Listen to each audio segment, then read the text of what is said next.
been tracking the last couple of years, I'm very interested in the impact of COVID and the return to office.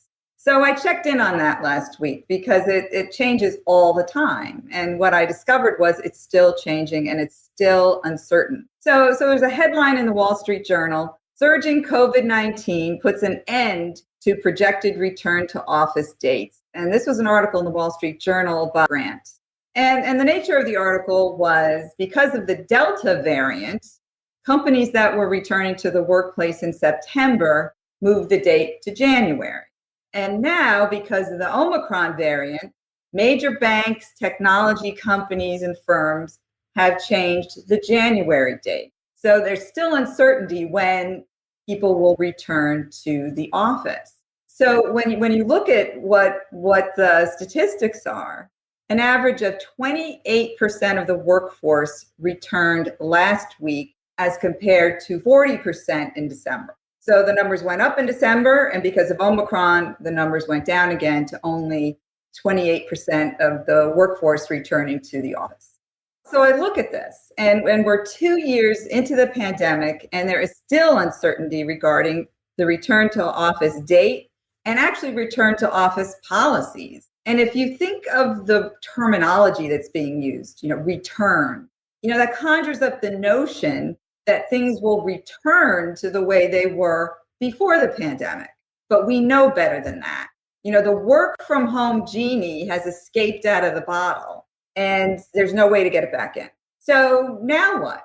So with 72% of the workforce working from home, we need to look at this major shift through the lens of change management.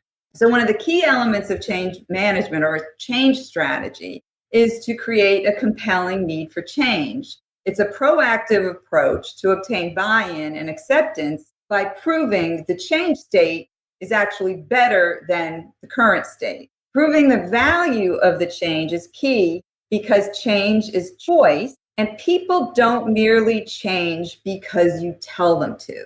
They may robotically change at times, but their minds and their hearts aren't into it. So you really need to create a compelling need for change. So when you think about it, organizations have been trying to craft work from home policies for at least the last 25 years with very little success. And then a global pandemic occurs, and overnight, work from home became the only way for office workers to work. And the great news is it worked.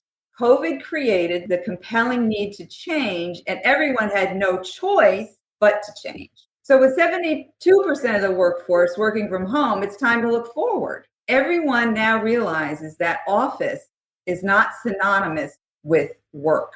From a change management standpoint, if there's a desire to get people to return to the office, a strong case needs to be made. What is the compelling need to change? Will productivity go up? Will employee engagement improve? Will creativity increase? Will it have a positive impact on the bottom line? Working in an office was once a given. It is now only where we worked, but how we worked. Now, the benefits of returning to the office need to be measured and proven. So my big question is there a strong enough case for change? Is there a strong enough case for bringing every office worker back into the office?